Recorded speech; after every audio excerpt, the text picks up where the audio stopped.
നമ്മളിപ്പം വചനം ധ്യാനിക്കാൻ പോകുന്നു. അതിന് മുമ്പേ നമ്മളെ തന്നെ ഒരുക്കാം. ഹല്ലേലൂയ. പിതാവേ, നീ എന്നോട് സംസാരിക്കണമേ. Hallelujah, hallelujah, hallelujah, hallelujah. കർത്താവേ, സ്തോത്രം, സ്തോത്രം, സ്തോത്രം, സ്തോത്രം, സ്തോത്രം, സ്തോത്രം. Hallelujah, hallelujah. വചനത്തിൻ്റെ ആഴങ്ങളെ കർത്താവേ നീ വെളിപ്പെടുത്തി തരണമേ. ഹല്ലേലൂയ. വചനം മുഖാന്തരം ഞങ്ങളെ ശുദ്ധീകരിക്കണമേ പിതാവേ. Hallelujah, hallelujah, hallelujah, hallelujah. നമുക്ക് പ്രാർത്ഥിക്കാം. ഹല്ലേലൂയ. കർത്താവേ, ഞങ്ങൾ നിന്നെ സ്തുതിക്കുന്നു. പാട്ടുകൾ പാടി നിന്നെ സ്തുതിക്കുവാൻ, ആരാധിക്കുവാൻ നീ ഞങ്ങളെ സഹായിച്ചു കർത്താവേ. ഇപ്പം നിന്റെ വിശുദ്ധ വചനത്തിന് മുമ്പേ ഞങ്ങൾ വരുന്നു പിതാവേ. ഞങ്ങൾ ഓരോരുത്തരോടും നീ സംസാരിക്കണമേ. Hallelujah, hallelujah. നിന്റെ ശബ്ദം കേൾക്കുവാൻ, ഹല്ലേലൂയ. നിന്റെ വചനം കണ്ണടയാകുന്നു കർത്താവേ. ഇതിൽ ഞങ്ങളുടെ കുറവുകൾ, ഞങ്ങളുടെ പാപങ്ങൾ, ഞങ്ങളുടെ തെറ്റുകൾ എല്ലാം കാണുവാൻ, നിന്റെ വരവിന് വേണ്ടി തന്നെ താൻ ഒരുക്കുവാൻ ഞങ്ങളെ സഹായിക്കണമേ കർത്താവേ. വചനത്തെ അനുഗ്രഹിച്ചു തരണമേ കർത്താവേ. ഹല്ലേലൂയ. നീ ഞങ്ങളുടെ പ്രാർത്ഥന കേട്ടനായി സ്തോത്രം. യേശുവിൻ നാമത്തിൽ തന്നെ. ആമേൻ, ആമേൻ. ഞാൻ ദൈവത്തെ സ്തുതിക്കുന്നു. സർവശക്തനായ ദൈവത്തിൻ്റെ സന്നിധിയിൽ നമുക്കെല്ലാവർക്കും ഒരു പ്രാവശ്യം വരുവാൻ കർത്താവ് ഇങ്ങനെ ഒരു അവസരം ഒരുക്കി തന്നല്ലോ.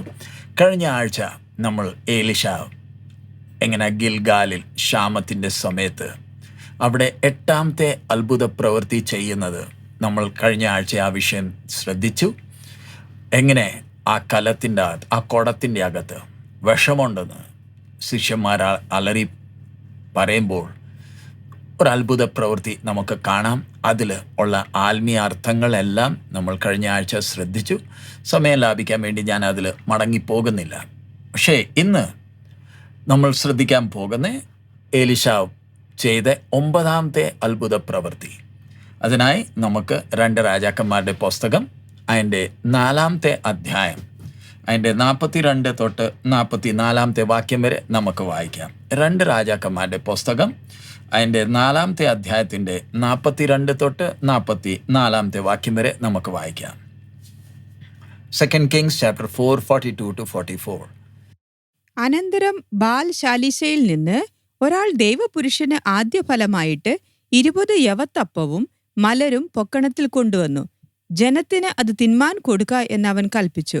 അതിന് അവന്റെ ബാല്യക്കാരൻ, ഞാൻ ഇത് 100 പേർക്ക് എങ്ങനെ വിളമ്പുമെന്ന് പറഞ്ഞു. അവൻ പിന്നെയും, ജനത്തിന് അത് തിന്മാൻ കൊടുക്ക, അവർ തിന്നുകയും ശേഷിപ്പിക്കുകയും ചെയ്യുമെന്ന് യഹോവ അരുളി ചെയ്യുന്നു എന്ന് പറഞ്ഞു. അങ്ങനെ അവൻ അവർക്ക് വിളമ്പിക്കൊടുത്തു. യഹോവയുടെ വചനപ്രകാരം അവർ തിന്നുകയും ശേഷിപ്പിക്കുകയും ചെയ്തു. ഇവിടെ നമ്മൾ 9ാമത്തെ ഈ അത്ഭുത പ്രവൃത്തി ശ്രദ്ധിക്കുമ്പോൾ 3 വാക്യങ്ങളിലാണ് ഈ അത്ഭുത പ്രവൃത്തിയെ വിവരിച്ചേക്കുന്നത്. നമ്മൾ കഴിഞ്ഞ ദിവസങ്ങൾ ശ്രദ്ധിച്ചപ്പം ഒരു അത്ഭുത പ്രവൃത്തിയെ വിവരിക്കുവാൻ ദൈവാത്മാവ് ഒരു അധ്യായം മുഴുവനും എടുത്തു. പക്ഷെ ഇവിടെ 3 വാക്യങ്ങളിൽ ഒതുങ്ങുന്ന ഒരു അത്ഭുത പ്രവൃത്തി. അതിൻ്റെ അർത്ഥം എന്താ? ഈ പ്രവൃത്തിക്ക് അത്രയും പ്രാധാന്യമില്ലയോ? പക്ഷേ ഈ വചനങ്ങൾ നമ്മൾ ശ്രദ്ധിച്ച് നമ്മൾ ഓരോ വാക്യങ്ങൾ ശ്രദ്ധിച്ച് ധ്യാനിച്ചില്ലെങ്കിൽ നമ്മൾ എത്ര കാര്യങ്ങൾ വിട്ടുപോകുന്നുണ്ട്. നമ്മൾ ചിലപ്പം ചിന്തിക്കുന്നത് ചെറിയതായ ഒരു പ്രവൃത്തിയാണ്, പക്ഷേ ഒത്തിരി ആഴമായ ഒരു വിഷയമായി ഇവിടെ എഴുതിയേക്കുന്നത്. അതുകൊണ്ട് നമ്മൾ വചനം ധ്യാനിക്കുമ്പോൾ പഠിക്കുന്നതല്ല, വായിക്കുന്നതല്ല, വചനം പഠിച്ച് ധ്യാനിക്കുമ്പോൾ ഓരോ കാര്യങ്ങൾ എത്ര ശ്രദ്ധയോട് വേണം നമ്മൾ ശ്രദ്ധിക്കേണ്ടത്. സോ ഇവിടെ നമ്മൾ കാണുമ്പോൾ ഈ ഒരു അത്ഭുത പ്രവൃത്തിയ പഴയ നിയമത്തിൽ കർത്താവായ യേശു ചെയ്ത അത്ഭുത പ്രവൃത്തിയുടെ നിഴല് നമ്മൾ കാണുന്നത് പഴയ നിയമത്തിൽ. പുതിയ നിയമത്തിൽ 4 സുവിശേഷങ്ങളിൽ ഒരു അത്ഭുത പ്രവൃത്തിയെക്കുറിച്ച് 4 സുവിശേഷങ്ങളിൽ വിവരിച്ചിട്ടുണ്ട്. ആ പ്രവൃത്തിയുടെ നിഴല നമ്മൾ ഇവിടെ കാണുന്നത്. ആ അത്ഭുത പ്രവൃത്തി 5 അപ്പവും 2 മീൻ മുഖാന്തരം ദൈവം 5000ൻ്റെ മേളിൽ അധികമായ ആൾക്കാരെ ഭക്ഷിപ്പിച്ചല്ലോ. ആ അത്ഭുത പ്രവൃത്തിയുടെ നിഴല നമ്മൾ ഇവിടെ കാണുന്നത്. സോ ഇവിടെ നമ്മൾ ഈ പ്രവൃത്തി ശ്രദ്ധിക്കുന്നതിന് മുമ്പേ ഈ പ്രവൃത്തി സംഭവിക്കുന്നത് എവിടെ? നമ്മൾ അതിൻ്റെ 38ാമത്തെ വാക്യം നമുക്ക് വായിക്കാം. 2 Kings 4:38, 2 രാജാക്കന്മാരുടെ പുസ്തകം 4:38. അനന്തരം എലീശ ഗിൽഗാലിൽ പോയി അന്ന് ദേശത്ത് ക്ഷാമമുണ്ടായിരുന്നു. പ്രവാചക ശിഷ്യന്മാർ അവന്റെ മുമ്പിൽ ഇരിക്കുമ്പോൾ അവൻ അത്രയും മതി. ഈ കഴിഞ്ഞ അത്ഭുത പ്രവൃത്തി ഗിൽഗാലിൽ നടന്നു. ആ സ്ഥലത്ത് തന്നെയാ ഈ 9ാമത്തെ അത്ഭുത പ്രവൃത്തിയും നടക്കുന്നത്. പക്ഷെ ശ്രദ്ധിക്കണം, ഗിൽഗാലിൽ ക്ഷാമമുണ്ട്. ആ ക്ഷാമം അവിടെ ഉള്ളപ്പം നമ്മൾ കഴിഞ്ഞ ആഴ്ച ശ്രദ്ധിച്ചല്ലോ, എങ്ങനെ ഒരു ശിഷ്യൻ പോയി കാട്ടുവള്ളി പറിച്ചു കൊണ്ടുവന്നു. പക്ഷേ ഇന്ന് നമ്മൾ ശ്രദ്ധിക്കുന്നത്, ഗിൽഗാലിൻ്റെ പ്രദേശത്തിൽ ക്ഷാമമുള്ളപ്പം ബാൽ ഷാലിഷായിൽ അവിടെ ക്ഷാമമില്ല. വായിച്ചേ ആ 42ാമത്തെ വാക്യം. അനന്തരം ബാൽ ശാലിശയിൽ നിന്ന് ഒരാൾ ദൈവപുരുഷന് ആദ്യഫലമായിട്ട് 20 യവത്തപ്പവും മലരും പൊക്കണത്തിൽ കൊണ്ടുവന്നു. 20 യവത്തപ്പം എഴുതിയേക്കുക, ലോവ്സ് ഓഫ് ബാർലി. സോ ബാൽ ഷാലിഷായിൽ ക്ഷാമമില്ല. ആദ്യഫലം കൊണ്ടുവന്നേക്കുക. അതിൽ നിന്ന് നമുക്ക് എന്തോ മനസ്സിലാക്കാൻ കഴിയും. നമ്മൾ കഴിഞ്ഞ ആഴ്ച ഒരു കാര്യം ശ്രദ്ധിച്ചായിരുന്നല്ലോ, ഭൂമിയെ ദൈവം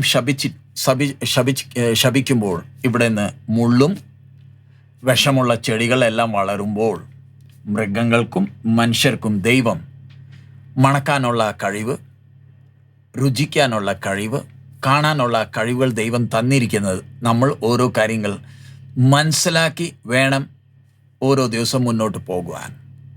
അതുപോലെ തന്നെ ഇവിടെ നമ്മൾ ദൈവത്തിൻ്റെ അടുത്ത ഒരു സിദ്ധാന്തം നമ്മൾ കാണുന്നത്, ഒരു പ്രദേശത്തിൽ ക്ഷാമം ആയിരിക്കുമ്പോൾ, ക്ഷാമം ദൈവത്തിൻ്റെ ന്യായവിധി അയക്കുമ്പോൾ മറ്റേ പ്രദേശത്തിൽ ക്ഷാമമില്ല. ഒന്ന് ചിന്തിച്ചേ, ലോകം വെമ്പാടും ഒന്നിച്ച് ക്ഷാമം വരുകയാണെങ്കിൽ, ലോകം വെമ്പാടും ഒന്നിച്ച് ക്ഷാമം എല്ലാ രാജ്യങ്ങളിൽ വരുകയാണെങ്കിൽ മനുഷ്യൻ, മൃഗങ്ങൾ എന്തോ ചെയ്യുന്നേ? പക്ഷെ ദൈവത്തിൻ്റെ കരുണ നമ്മൾ കാണുമ്പോൾ, വായിച്ചേ ഉൽപ്പത്തി 8:22 വാക്യം. ജനസിസ് 8:22. ഉൽപ്പത്തി 8:22. ഭൂമിയുള്ള കാലത്തോളം വിതയും കൊയ്ത്തും ശീതവും ഉഷ്ണവും വേനലും വർഷവും രാവും പകലും നിന്നു പോകുകയുമില്ല. സോ ഇവിടെ ദൈവത്തിൻ്റെ ആ പ്രമാണം, മനുഷ്യൻ ഈ ഭൂമിയിൽ 6000 വർഷത്തിൻ്റെ കാട്ടും അധികം ഈ ഭൂമിയിൽ അത്രയും സമയമായി. എന്നിട്ടും ദൈവം തീരുമാനിച്ച ആ ക്രമത്തിന് വ്യത്യാസം വന്നിട്ടില്ല. ചിലയിടത്ത് ക്ഷാമമുണ്ടെങ്കിൽ മറ്റേ അടുത്ത് ഫലമുണ്ട്, കൊയ്ത്തുണ്ട്. അതിൻ്റെ കൂടെ ആമോസ് 4:7 വായിക്കാം. ആമോസിൻ്റെ പുസ്തക പ്രവചനം 4-ാമത്തെ അധ്യായം അതിൻ്റെ 7-ാമത്തെ വാക്യം നമുക്ക് വായിക്കാം. കൊയ്ത്തിന് ഇനി 3 മാസമുള്ളപ്പോൾ ഞാൻ നിങ്ങൾക്ക് മഴ മുടക്കിക്കളഞ്ഞു. ഞാനൊരു പട്ടണത്തിൽ മഴ പെയ്യ്ക്കുകയും മറ്റേ പട്ടണത്തിൽ മഴ പെയ്യിക്കാതിരിക്കുകയും ചെയ്തു.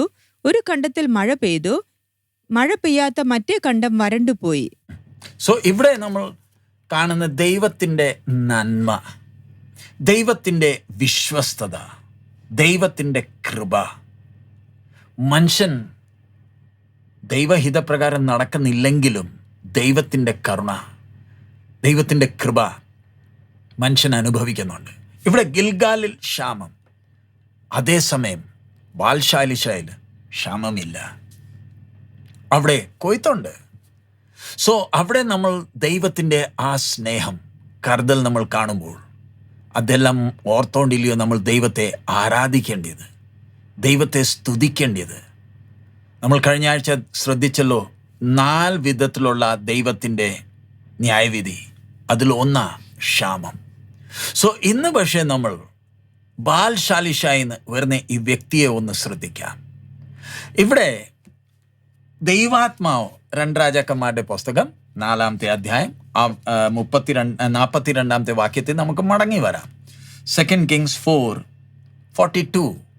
അവിടെ ദൈവാത്മാവ് ഈ വ്യക്തിയെക്കുറിച്ച് എങ്ങനെ എഴുതിയേക്കുന്നത് വായിക്കാം. അനന്തരം ബാൽശാലിശയിൽ നിന്ന് ഒരാൾ ദൈവപുരുഷന് ആദ്യഫലമായിട്ട് 20 യവത്തപ്പവും മലരും. അത്ര മതി. ബാൽശാലിഷായിന്ന് ഒരു വ്യക്തി, അങ്ങനെയല്ലയോ എഴുതിയേക്കുന്നത് ഇംഗ്ലീഷിൽ, എ മാൻ, മലയാളത്തിൽ ഒരാള്.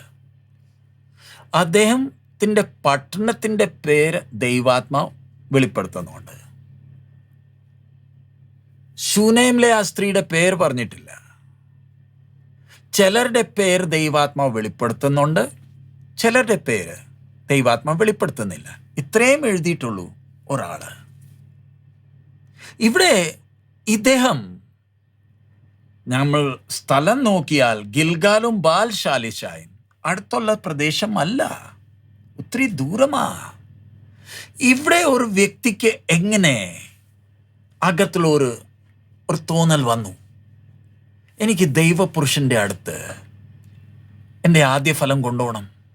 അങ്ങനത്തെ ചിന്ത ഒരു വ്യക്തിയുടെ അകത്ത് എങ്ങനെയാ വരുന്നത്?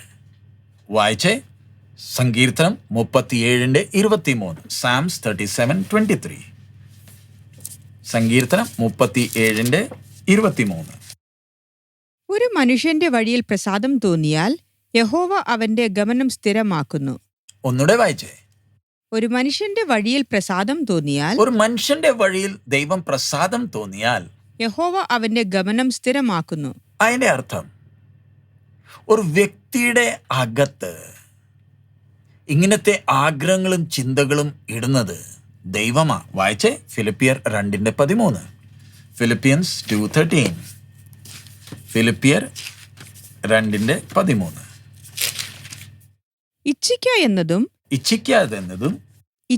എന്നതും പ്രവർത്തിക്ക എന്നതും നിങ്ങളിൽ ദൈവമല്ലോ തിരുവുള്ളമുണ്ടായിട്ട് പ്രവർത്തിക്കുന്നത്.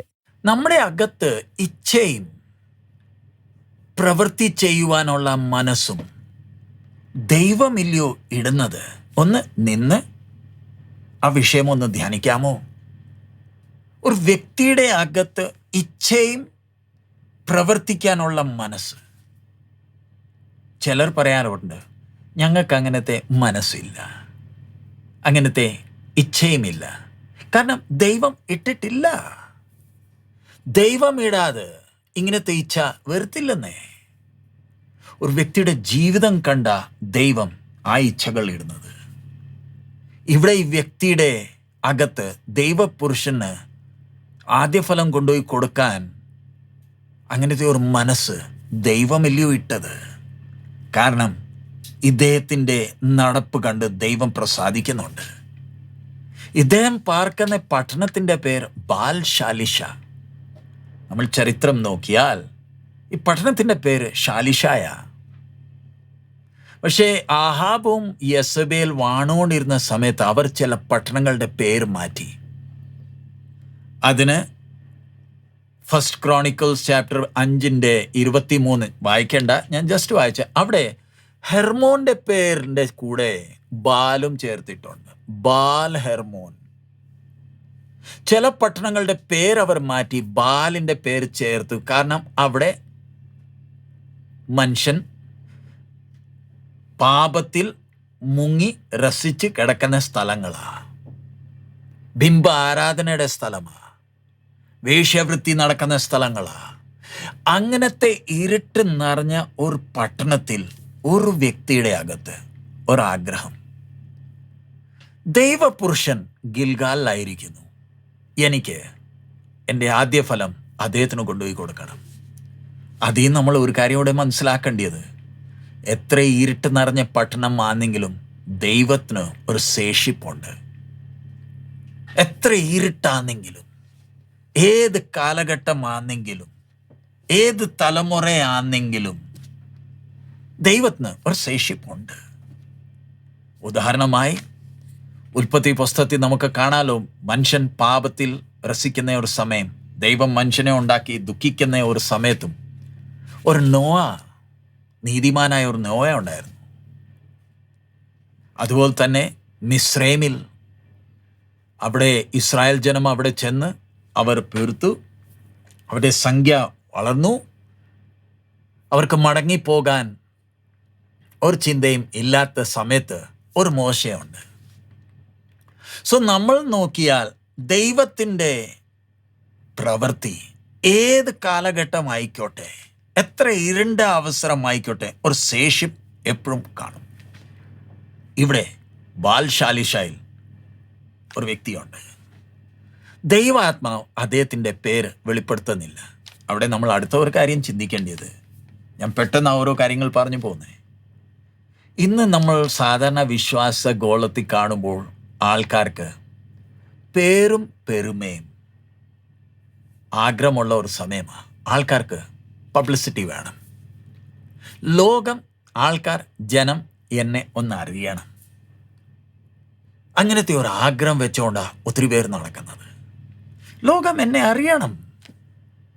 ഞാൻ ചെയ്ത പ്രവൃത്തികൾ ലോകം കണ്ട് എന്നെ മാനിക്കണം. ഞാൻ വിശ്വാസഗോളത്തിൻ്റെ വിഷയമാണ് പറയുന്നത്. സോ ഈ വചനം കേൾക്കുന്ന നമ്മൾ ഓരോരുത്തരും നമ്മളെ തന്നെ ഒന്ന് ശോധന ചെയ്തേ. എനിക്കും അകത്ത് അങ്ങനത്തെ ഒരു ആഗ്രഹമുണ്ടോ? ആൾക്കാർ എന്നെ ഒന്ന് അറിയണം, എന്നെ മാനിക്കണം, എനിക്ക് ജനത്തിൻ്റെ ആ പ്രസിദ്ധി വേണം. അതാണോ എൻ്റെ അകത്തുള്ള ആഗ്രഹം? ഞാൻ ദൈവ പൈതലാണോ? ക്രൂസിൻ്റെ മുമ്പേ നിൽക്കാനാണോ ആഗ്രഹം? അതോ ക്രൂസിൻ്റെ തണലിൽ നിൽക്കാനാണോ ആഗ്രഹം? രണ്ടിൽ എന്തുവാ ഞാൻ ആഗ്രഹിക്കുന്നത്? ഇന്ന് ആൾക്കാർ സോഷ്യൽ മീഡിയയിലും ബാക്കി എത്ര മീഡിയംസ് ആൾക്കാർ യൂസ് ചെയ്യുന്നുണ്ട്. ഞാൻ ഒരു ദൈവ പൈതലായിരിക്കുമ്പോൾ ജനം എന്നെ അറിയണോ? ഞാൻ എന്നെ തന്നെ മറ്റവരുടെ മുമ്പേ കാണിക്കണോ?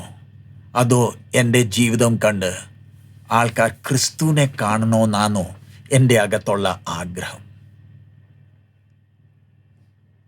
ഇവിടെ ഈ വ്യക്തിയുടെ പേര് ദൈവാത്മാവ് വെളിപ്പെടുത്തിയിട്ടില്ല. ആ ദൈവം തന്നെ എന്നെയും ശ്രദ്ധിക്കുന്നുണ്ട്. ഞാൻ പേരിന് വേണ്ടിയാണോ, പെരുമയ്ക്ക് വേണ്ടിയാണോ നടക്കുന്നത്? അടുത്തത് നമ്മൾ അത് വായിച്ച് 2 രാജാക്കന്മാരുടെ പുസ്തകം 4-ാമത്തെ അധ്യായം അതിൻ്റെ 42-ാമത്തെ വാക്യം പിന്നെ നമുക്ക് വായിക്കാം. 2 Kings 4:42. അനന്തരം ബാൽ ശാലിശയിൽ നിന്ന് ഒരാൾ ദൈവപുരുഷന് ആദ്യഫലമായിട്ട് ഇനിയും ബാൽ ശാലിഷ കഴിഞ്ഞു. ആ ഒരു വ്യക്തിയെക്കുറിച്ച് നമ്മൾ ശ്രദ്ധിച്ചു കഴിഞ്ഞു. ഇനി അടുത്തത് ആഗ്രഹം അദ്ദേഹത്തിൻ്റെ അകത്ത് എന്താ? എനിക്ക് എൻ്റെ ആദ്യ ഫലം ദൈവപുരുഷൻ്റെ അകത്ത് കൊണ്ടുപോകണം. ഈ ആദ്യ ഫലം എന്താന്ന് അത് മനസ്സിലാക്കാൻ ചില വാക്യങ്ങൾ നമുക്ക് പെട്ടെന്ന് വായിക്കാം. പുറപ്പാട് പുസ്തകം 23:19. എക്സോഡസ് 23:19. പുറപ്പാട് 23:19. നിന്റെ ഭൂമിയുടെ ആദ്യ വിളവുകളിലെ പ്രഥമഫലം നിന്റെ ദൈവമായ യഹോവയുടെ ആലയത്തിൽ കൊണ്ടുവരേണം. ആട്ടിൻകുട്ടിയെ തള്ളയുടെ പാലിൽ പാകം ചെയ്യരുത്. അതിന്റെ കൂടെ 34:26. 34:26. എക്സോഡസ് പുറപ്പാട് 34:26. എക്സോഡസ് 34:26. നിന്റെ നിലത്തിലെ ആദ്യ വിളവിന്റെ ആദ്യ ഫലം നിന്റെ ദൈവമായ യഹോവയുടെ ആലയത്തിൽ കൊണ്ടുവരേണം. സോ ഇവിടെ ദൈവം പ്രമാണത്തിൽ കൊടുത്തിട്ടുണ്ട്. ഇസ്രായേൽ മക്കൾ അവരുടെ ആദ്യ ഫലം ദൈവസന്നിധിയിൽ കൊണ്ടുവരണം. അതിന് നമുക്ക് ഡ്യൂട്രോണമി 26:1-11, ആവർത്തന പുസ്തകം 26-ാമത്തെ അധ്യായം 1 മുതൽ 11 വരെയുള്ള വാക്യം നമുക്ക് വായിക്കാം. ആവർത്തന പുസ്തകം 26 അതിൻ്റെ 1 മുതൽ 11 വരെ. Deuteronomy chapter 26:1-11. നിന്റെ ദൈവമായ യഹോവ നിനക്ക് അവകാശമായി തരുന്ന ദേശത്ത് നീ ചെന്ന് അത് കൈവശമാക്കി അവിടെ പാർക്കുമ്പോൾ നിന്റെ ദൈവമായ യഹോവ നിനക്ക് തരുന്ന ദേശത്ത് നിന്റെ നിലത്തിൽ നിന്ന് ഉണ്ടാകുന്നതായി നിലത്തിലെ എല്ലാ വക കൃഷിയുടെയും ആദ്യഫലം കുറേശ്ശെ എടുത്ത് ഒരു കുട്ടയിൽ വെച്ചുകൊണ്ട് നിന്റെ ദൈവമായ യഹോവ തന്റെ നാമം സ്ഥാപിപ്പാൻ തിരഞ്ഞെടുക്കുന്ന സ്ഥലത്തേക്ക് പോകണം. അന്നുള്ള പുരോഹിതന്റെ അടുക്കൽ നീ ചെന്ന് അവനോട്, നമുക്ക് തരുമെന്ന് യഹോവ നമ്മുടെ പിതാക്കന്മാരോട് സത്യം ചെയ്ത ദേശത്ത് ഞാൻ വന്നിരിക്കുന്നു എന്ന് നിന്റെ ദൈവമായ യഹോവയോട് ഞാൻ ഇന്ന് ഏറ്റുപറയുന്നു എന്ന് പറയണം. പുരോഹിതൻ ആ കുട്ട നിന്റെ കയ്യിൽ നിന്ന് വാങ്ങി നിന്റെ ദൈവമായ യഹോവയുടെ യാഗപീഠത്തിന്റെ മുമ്പിൽ വെക്കണം. പിന്നെ നിന്റെ ദൈവമായ യഹോവയുടെ സന്നിധിയിൽ നീ പ്രസ്താവിക്കേണ്ടത് എന്തെന്നാൽ, എന്റെ പിതാവ് ദേശാന്തരിയായൊരു അരാമ്യനായിരുന്നു. ചുരുക്കം പേരോടുകൂടി അവൻ മിസ്രയീമിലേക്ക് ഇറങ്ങിച്ചെന്ന് പരദേശിയായി പാർത്തു. അവിടെ വലിപ്പവും ബലവും പെരുപ്പവുമുള്ള ജനമായി തീർന്നു. എന്നാൽ മിസ്രയീമ്യർ ഞങ്ങളോട് തിന്മ ചെയ്ത് ഞങ്ങളെ പീഡിപ്പിച്ചു, ഞങ്ങളെ കൊണ്ട് കഠിനവേല ചെയ്യിപ്പിച്ചു.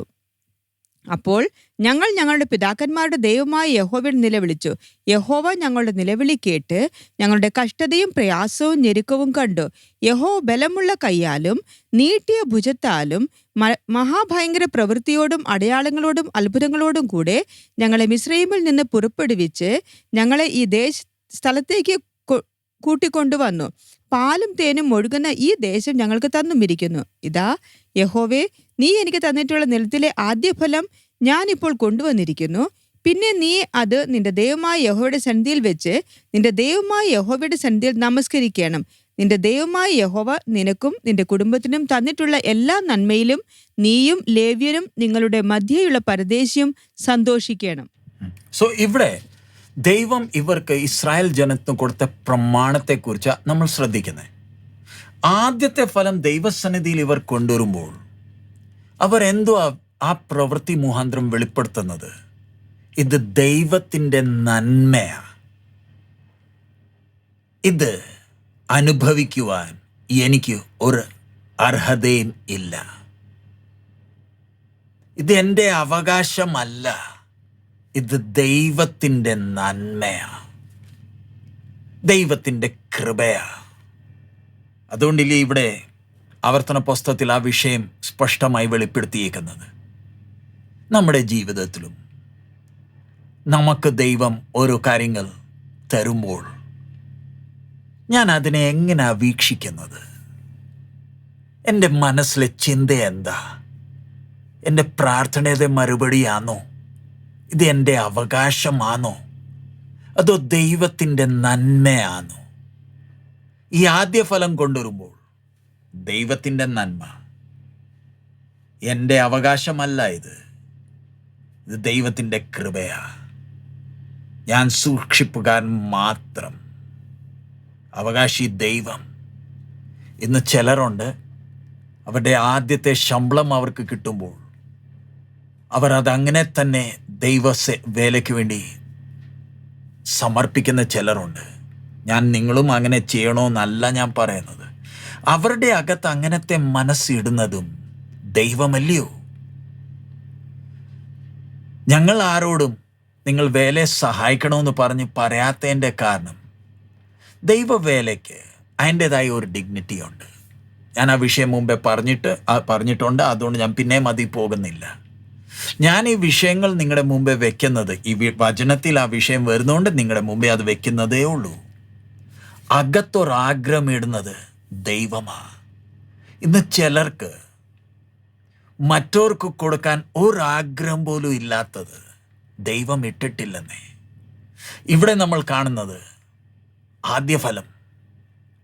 ബാൽശാലിശാലി ഒരു വ്യക്തി, എനിക്ക് ദൈവം തന്ന ഈ കൊയ്ത്ത് ഇത് എൻ്റേതല്ല.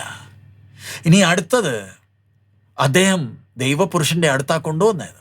ഈ ആദ്യ ഫലം ആർക്കാ അവകാശമുള്ളത്? വായിച്ചേ, സംഖ്യാപുസ്തകം 18:8 മുതൽ 13 വരെ.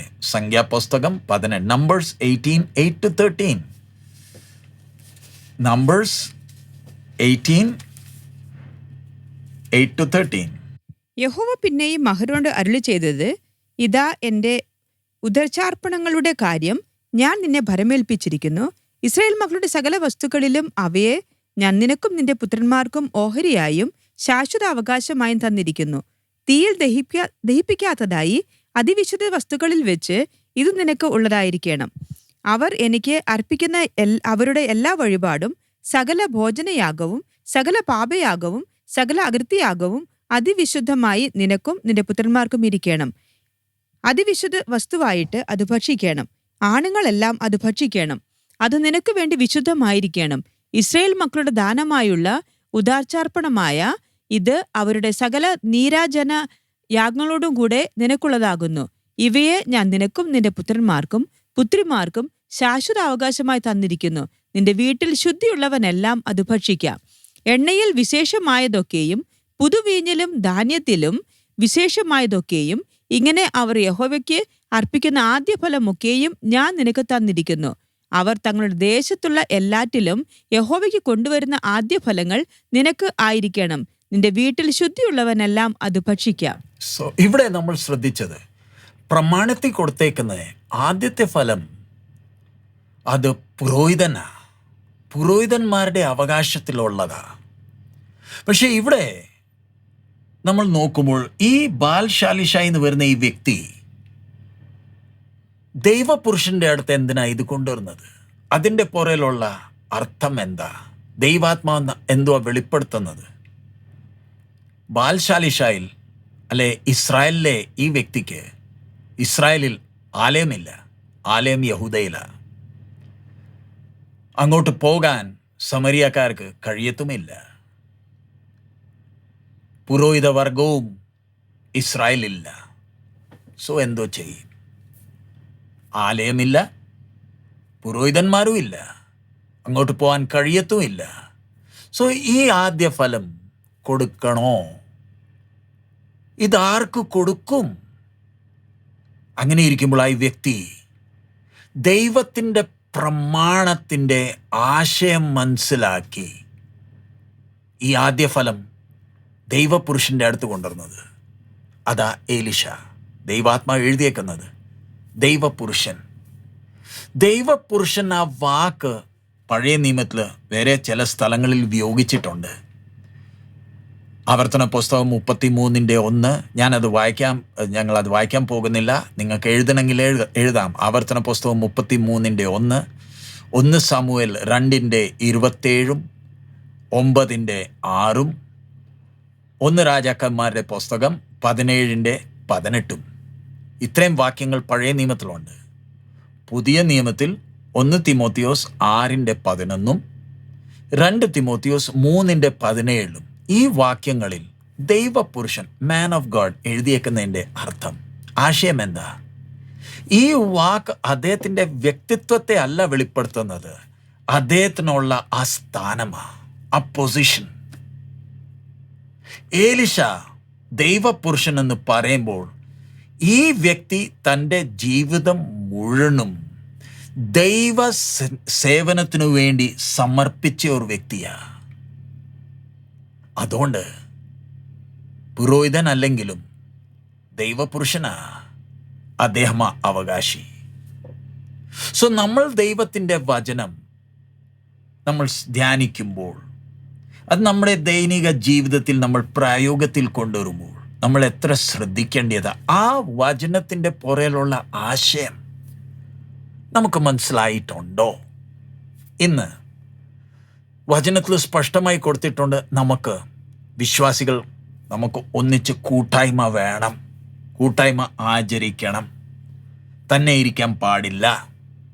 ശരിയാ, നമുക്ക് കൂട്ടായ്മ വേണം.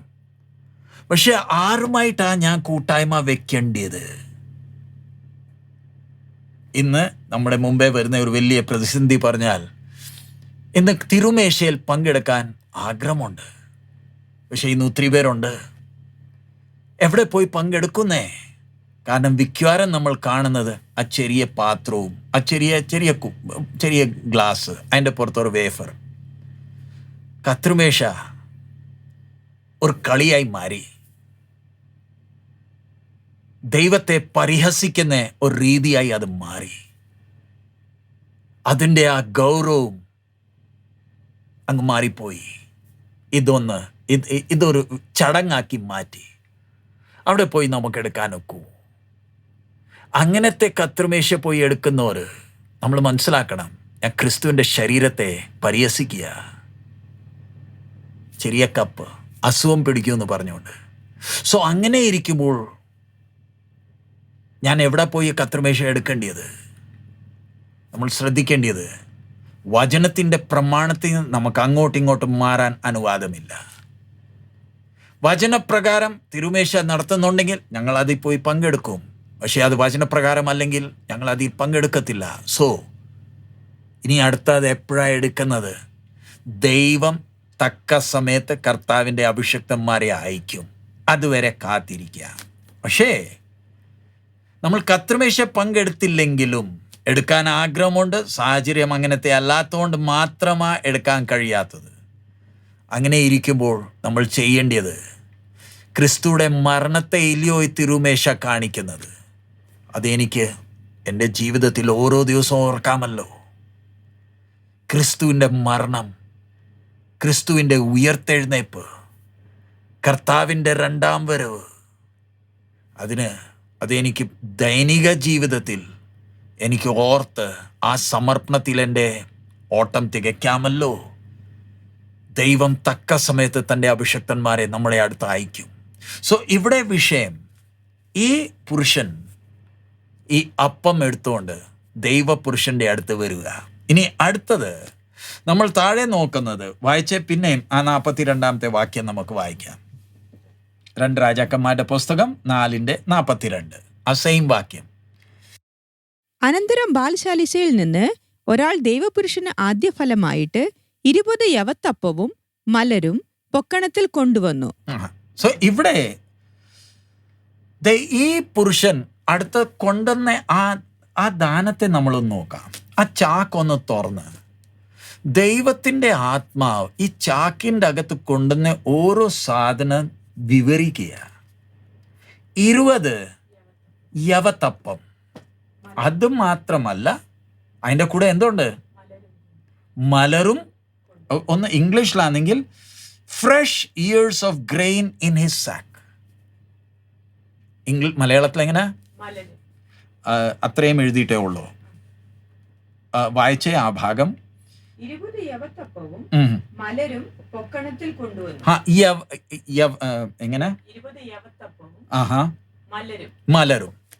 ദൈവാത്മാവ് എന്തിനാ അങ്ങനെ എഴുതിയേക്കുന്നത്? ഈ വ്യക്തി ചാക്കിൻ്റെ അകത്ത് ഇതെല്ലാം ഇട്ടുകൊണ്ട് വരുമ്പോൾ ദൈവം അത് ശ്രദ്ധിക്കുന്നുണ്ടെന്ന് ഇദ്ദേഹം ചിന്തിക്കുന്നില്ല. ആഗ്രഹമുണ്ട്. അതുപോലെ തന്നെ ഞാൻ ദൈവസന്നിധിയിൽ കൊണ്ടുവരുന്ന ദാനങ്ങൾ ദൈവം ശ്രദ്ധിക്കുന്നുണ്ടോ? 20 അപ്പവും മലരും എന്താ? ആ ശൂനേംകാർത്തിയുടെ മനസ്സൊന്ന് നോക്കിക്കേ. ദൈവദാസൻ ആ വഴി പോകുന്നു, ശുശ്രൂഷിക്കുന്നു. അദ്ദേഹത്തെ ഇങ്ങോട്ട് വന്ന്, ഞാൻ എൻ്റെ വീട്ടിൽ വന്ന് എനിക്ക് ശുശ്രൂഷിപ്പാൻ ഒരു അവസരം വേണമല്ലോ. അതുമാത്രമല്ല, ഒരു കട്ടില്, ഒരു മുറി, കട്ടില്, മേശ, കസേര, ഒരു വിളക്ക്, എത്ര കാര്യം ആ സ്ത്രീ ശ്രദ്ധിക്കുന്നു. അതുപോലെ തന്നെ ഈ പുരുഷനും ചില കാര്യങ്ങൾ ശ്രദ്ധിക്കുന്നുണ്ട്. ഈ മലർ കൊണ്ടുപോകേണ്ട സ്ഥാനത്ത് മുഴുവൻ അപ്പമാക്കി കൊണ്ടുപോയാലില്ലയോ നല്ലത്? മലരെന്തിനാ കൊണ്ടുവന്നേ? അതിൻ്റെ പുറയിലുള്ള ആശയം എന്താ?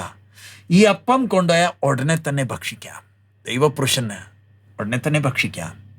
ഇതെല്ലാം അപ്പം ഉണ്ടാക്കിയാൽ ചിലപ്പം എല്ലാം ഭക്ഷിക്കാൻ കഴിയത്തില്ല, പൂപ്പൽ പിടിക്കും, അപ്പം പഴയതാവും. അതുകൊണ്ട് ഉടനെ ഭക്ഷിക്കാൻ 20 മലരുമുണ്ട്, അത് പിന്നെ അപ്പമാക്കി ഭക്ഷിക്കാമല്ലോ. ആ മനസ്സ് ദൈവാത്മാവ് ശ്രദ്ധിക്കുന്നുണ്ട്. അതുപോലെ തന്നെ ഞാൻ ദൈവസന്നിധിയിൽ കൊണ്ടുവരുന്ന അർപ്പണ വസ്തുക്കൾ ദൈവത്തിന് അർപ്പിക്കുന്നത് ദൈവം ശ്രദ്ധിക്കുന്നുണ്ടോ? നമുക്ക് ദൈവത്തിന് അർപ്പിക്കാൻ എന്തെങ്കിലും മനസ്സ് വന്നാൽ നമുക്ക് പ്രാർത്ഥിക്കാം, കർത്താവേ, ഏത് രീതിയിലാണ് അത് അർപ്പിക്കേണ്ടത്? അതിനാവശ്യമായ ജ്ഞാനം നീ എനിക്ക് തരണമേ. ഇനി അടുത്തത്, ഈ പുരുഷൻ ഇത് കൊണ്ടുവന്ന ഉടനെ തന്നെ വായിച്ചേ, ആ 42 മുന്നോട്ട് വായിച്ചേ. ജനത്തിന് അത് തിന്മാൻ കൊടുക്ക എന്ന് അവൻ കൽപ്പിച്ചു. അതിന്റെ താഴെ അതിന് അവന്റെ ബാല്യക്കാരൻ, ഞാൻ ഇത് 100 പേർക്ക് എങ്ങനെ വിളമ്പുമെന്ന് പറഞ്ഞു. അവൻ പിന്നെയും, ജനത്തിന് അത് തിന്മാൻ കൊടുക്ക, അവർ തിന്നുകയും ശേഷിപ്പിക്കുകയും ചെയ്യുമെന്ന് യഹോവ അരുളി ചെയ്യുന്നു എന്ന് പറഞ്ഞു. സോ ഇവിടെ ഇനി അടുത്ത ഭാഗം, ഈ വ്യക്തി ഇത് കൊണ്ടുവന്നത് ദൈവപുരുഷനാ. ഗിൽഗാലിൽ ക്ഷാമമാ. അതിൻ്റെ മുമ്പത്തെ സംഭവം നമ്മൾ വായിച്ചു കഴിഞ്ഞല്ലോ. ഇത് പ്രതീക്ഷിക്കാത്ത സ്ഥലത്ത് നിന്നല്ലയോ ഈ ദാനം വന്നേക്കുന്നത്? പ്രതീക്ഷിക്കാത്ത സ്ഥലത്ത് നിന്ന്. നമ്മുടെ ജീവിതത്തിൽ പ്രത്യേകിച്ച് ദൈവവേലയിലായിരിക്കുന്നവർ, കർത്താവിൻ്റെ ദാസന്മാർക്ക് അനുഭവം കാണുമല്ലോ. പ്രതീക്ഷിക്കാത്ത രീതികളിൽ ദൈവം നമ്മളെ ഓരോ ദിവസവും നടത്തുന്നത്. പ്രതീക്ഷയുള്ള സ്ഥലങ്ങളിൽ നിന്ന് വെള്ളം കിട്ടിയാൽ നമ്മൾ ചിലപ്പോൾ അത് മറന്നു പോകും, ഓർമ്മ കൂടുതൽ നാൾ നിൽക്കത്തില്ല. പക്ഷെ പ്രതീക്ഷിക്കാത്ത സ്ഥലങ്ങളിൽ നിന്ന് ദൈവം നമ്മളെ പോഷിക്കുമ്പോൾ അവിടെ ദൈവത്തിൻ്റെ കരമില്ലയോ ദൈവം വെളിപ്പെടുത്തുന്നത്? ശൂനേംകാർത്തി ഈ അപ്പം അയച്ചായിരുന്നെങ്കിലോ, ബേഥേലിൽ നിന്ന് ആരെങ്കിലും അയച്ചായിരുന്നെങ്കിലോ, യെരിഹോയിൽ നിന്നായിരുന്നെങ്കിലോ, അവിടെ നിന്ന് എങ്ങുമല്ല. ബാൽശാലിഷ, പ്രതീക്ഷിക്കാത്ത സ്ഥലം.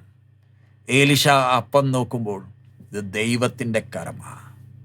അതുപോലെ തന്നെ നമ്മൾ ഓരോരുത്തരുടെ ജീവിതത്തിൽ ദൈവം പ്രതീക്ഷിക്കാത്ത രീതികളിൽ തൻ്റെ കരം വെളിപ്പെടുത്തി നമ്മളോട് ചില കാര്യങ്ങൾ വെളിപ്പെടുത്തിയിട്ടുണ്ടല്ലോ. ദൈവത്തിൻ്റെ ആ കരുതൽ നമ്മൾ ഓർക്കുന്നുണ്ടോ? അതോ മറന്നുപോയോ?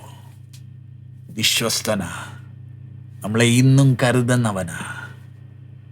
ഓരോ കാര്യങ്ങൾ ചെയ്ത് നമ്മളെ എത്ര അധികമായിട്ടാ ആശ്വസിപ്പിക്കുന്നത്. ഇനിയും ഈ അപ്പം കൊണ്ടുവന്നപ്പം കർത്താവിൻ്റെ ദാസന് വേണ്ടിയില്ലയോ? കർത്താവിൻ്റെ ദാസൻ പറയുന്നേ, ആ ഇരിക്കുന്നേ ജനത്തിനങ്ങ് കൊടുക്ക്. പ്രവാചകന്റെ പുത്രന്മാർ മാത്രമല്ല, അവിടെ കുറെ പേരുണ്ട്, 100 ആൾക്കാരുണ്ട്. അവർക്ക് കൊടുക്കാനാ പറഞ്ഞേ. എലിശാവേ, ദൈവപുരുഷ, ഈ താൻ ഇല്ലയോ കിട്ടിയത്? അതെ, എനിക്കാണെങ്കിലും ഇത് എനിക്കല്ല. നമുക്ക് ദൈവം തരുന്നത് അത് നമുക്കാണോ, അതോ മറ്റവർക്ക് വിളമ്പി കൊടുക്കുവാനാണോ? നമ്മൾ ഏതിലാണ് തൃപ്തിപ്പെടുന്നത്? ഇന്ന് ഒത്തിരി പേർക്ക് എത്ര കിട്ടിയാലും തികയത്തില്ല, മറ്റവർക്ക് കൊടുക്കാൻ മനസ്സുമില്ല. ചിലർ കൊടുക്കുമ്പോൾ അവരുടെ നെഞ്ച് എറിയുക. അങ്ങനെ ആരെങ്കിലും ഇന്ന് കേൾക്കുന്നുണ്ടെങ്കിൽ ദൈവത്തെ ഓർത്ത് അങ്ങനത്തെ അകത്തെ സംഘർഷം വെച്ചുകൊണ്ട് കൊടുക്കല്ലേ. ദൈവത്തെ ഓർത്ത് അങ്ങനെ കൊടുത്തിട്ട് പ്രയോജനമില്ല. ലൂക്കോസ് 6:38 വായിച്ചേ. ലൂക്ക് 6:38. ലൂക്കോസ് 6:38. കൊടുപ്പീൻ, എന്നാൽ നിങ്ങൾക്ക് കിട്ടും. അമർത്തി കുലുക്കി കവിയുന്ന ഒരു നല്ല അളവ് നിങ്ങളുടെ മടിയിൽ തരും. നിങ്ങൾ അളക്കുന്ന അളവിനാൽ നിങ്ങൾക്കും അളന്നു കിട്ടും. സോ ഇവിടെ ഈ വാക്യം നമ്മൾ മറ്റവർക്ക് കൊടുക്കുമ്പോഴല്ലയോ ദൈവം നമുക്ക് തരുന്നത്. ഈ വാക്യം ഇന്ന് ഒത്തിരി പേര് ഉപയോഗിക്കുന്നുണ്ട്, നമ്മളെ എങ്ങനെയെങ്കിലും നമ്മുടെ കയ്യിൽ നിന്ന് എന്തെങ്കിലും എടുക്കാൻ വേണ്ടി. എൻ്റെ വിഷയം അതല്ല.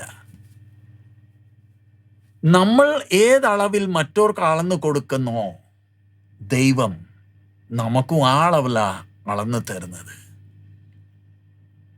അടുത്ത ഒരു വാക്യം കൂടെ വായിക്കാം. 2 കൊരിന്ത്യർ 9:7-8. 2 Corinthians 9:7-8. അവനവൻ ഹൃദയത്തിൽ നിശ്ചയിച്ചതുപോലെ കൊടുക്കട്ടെ, സങ്കടത്തോടെ അരുത്, നിർബന്ധത്താലും അരുത്. സന്തോഷത്തോടെ കൊടുക്കുന്നവനെ ദൈവം സ്നേഹിക്കുന്നു. നിങ്ങൾ സകലത്തിലും എപ്പോഴും പൂർണ്ണ തൃപ്തിയുള്ളവരായി സകല സൽപ്രവൃത്തിയിലും പെരുകി വരുമാറ് നിങ്ങളിൽ സകല കൃപയും പെരുക്കുവാൻ ദൈവം ശക്തനാകുന്നു. സോ ഇവിടെ പുതിയ നിയമത്തിൽ ദശാംശം പരിപാടി ഇല്ലല്ലോ. ഒരു വ്യക്തി കൊടുക്കുമ്പോൾ സന്തോഷത്തോടെ ഇല്ലയോ കൊടുക്കേണ്ടത്? പുതിയ നിയമത്തിൻ്റെ നിലവാരം പഴയ നിയമത്തെക്കാട്ടും എത്ര ഉയർന്നതാ. ഇവിടെ ദൈവപുരുഷന്റെ ആഗ്രഹം മറ്റവർക്ക് കൊടുക്കുക. അടുത്ത സദൃശ്യവാക്യം 11:25. Proverbs 11:25. സദൃശ്യവാക്യം 11:25. Proverbs 11:25. 11:25.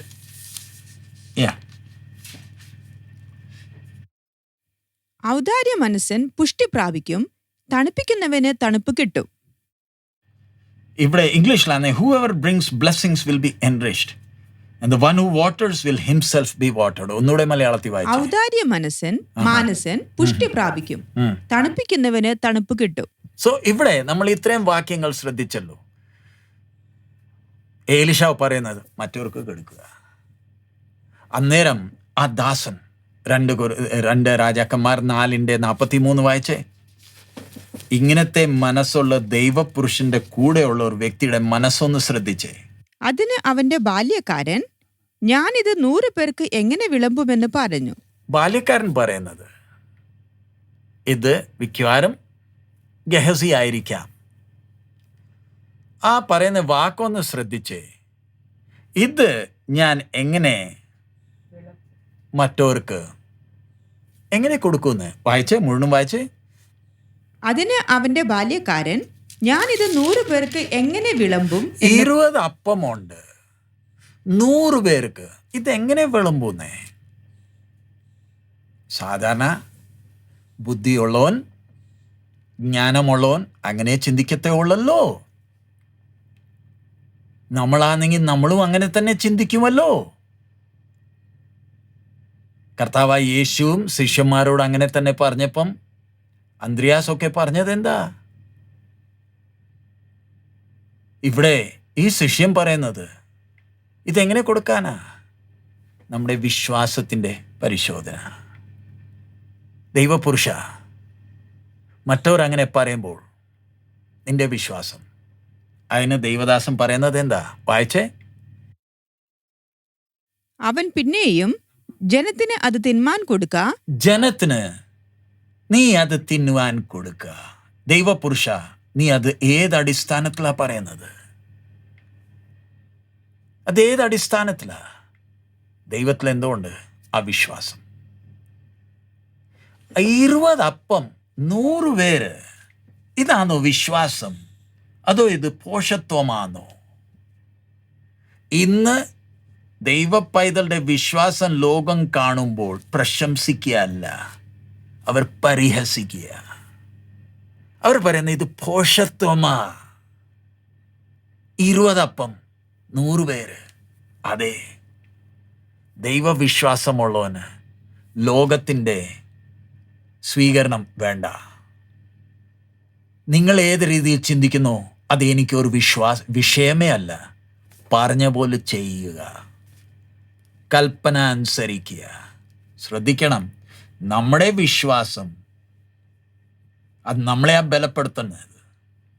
മറ്റവരുടെ വിശ്വാസം കൊണ്ട് എനിക്കൊരു പ്രയോജനം ഉണ്ടാകത്തില്ല. എനിക്ക് ദൈവവിശ്വാസമുണ്ടോ? അടുത്തത്, ഈ വിശ്വാസം വളരുന്നത് എങ്ങനെ? ഈ വിശ്വാസം പ്രായോഗത്തിൽ കൊണ്ടുവന്നാൽ മാത്രമേ ഈ വിശ്വാസത്തിന് വളർച്ചയുള്ളൂ. ഞാൻ വിശ്വാസിയെ പറഞ്ഞിട്ട് കാര്യമില്ല. എൻ്റെ വിശ്വാസം പ്രായോഗത്തിൽ കൊണ്ടുവരണം. എന്നാൽ മാത്രമേ എൻ്റെ വിശ്വാസം വളരത്തുള്ളൂ. ഇന്നത്തെ കാലം വിശ്വാസികളുടെ വിശ്വാസം കണ്ട് വിശ്വാസഗോളം തന്നെ പരിഹസിക്കുന്ന ഒരു കാലമാണ്. പാട്ടുണ്ട്, പ്രാർത്ഥനയുണ്ട്, ഭയങ്കര ഉണർവുണ്ട്. വിശ്വാസമോ? ഇവിടെ ദൈവദാസൻ പറയുന്നത് അതനുസരിച്ച് ആ വ്യക്തി ചെയ്തു. സംഭവിച്ചത് എന്താ? വായിച്ചേ. ജനത്തിന് അത് തിന്മാൻ കൊടുക്ക. അവർ തിന്നുകയും ശേഷിപ്പിക്കുകയും ചെയ്യുന്ന യഹോവ അരുളി ചെയ്യുന്നു എന്ന് യഹോവ പറഞ്ഞു. അരുളി ചെയ്യുന്നു എന്ന് പറഞ്ഞു. 44-ാമത്തെ വാക്യം. അങ്ങനെ അവൻ അവർക്ക് വിളമ്പി കൊടുത്തും യഹോവയുടെ വചനപ്രകാരം അവർ തിന്നുകയും ശേഷിപ്പിക്കുകയും ചെയ്തു. 9-ാമത്തെ അത്ഭുത പ്രവൃത്തി. 20 അപ്പം 100 പേര് പറഞ്ഞ പോലെ തന്നെ ചെയ്തു. ശേഷിപ്പ്, മിച്ചവും ഉണ്ടായിരുന്നു. ക്രിസ്തു ചെയ്ത അത്ഭുത പ്രവൃത്തിയും ഇത് തമ്മിൽ നമ്മൾ കമ്പയർ ചെയ്യുമ്പോൾ ഒരു ഷാഡോയാ, ഇതൊരു നിഴലാ. മറ്റേതിലാണെങ്കിൽ ഇവിടെ 20 അപ്പവും 100 പേര്, അവിടെ 5 അപ്പവും 2 പേര് മീനും 5000-ക്കാട്ടും കൂടുതൽ ആൾക്കാർ. ഇതിൽ നിന്ന് നമ്മൾ എത്ര കാര്യങ്ങൾ പഠിക്കാനുണ്ട്. നമ്മുടെ കണ്ണുകൾ അടയ്ക്കാം. ഓരോ അത്ഭുത പ്രവൃത്തി നമ്മൾ ശ്രദ്ധിക്കുമ്പോൾ, ബാൽ ഷാലിഷായി ഒരു വ്യക്തി ചാക്കിൽ 20 അപ്പം ക്ഷാമത്തിൻ്റെ സമയത്ത് ദൈവദാസന്റെ അടുത്ത് കൊണ്ടുവരിക. ആദ്യ ഫലമാ. 3 വാക്യങ്ങൾ, എത്ര ആഴങ്ങളുണ്ട്.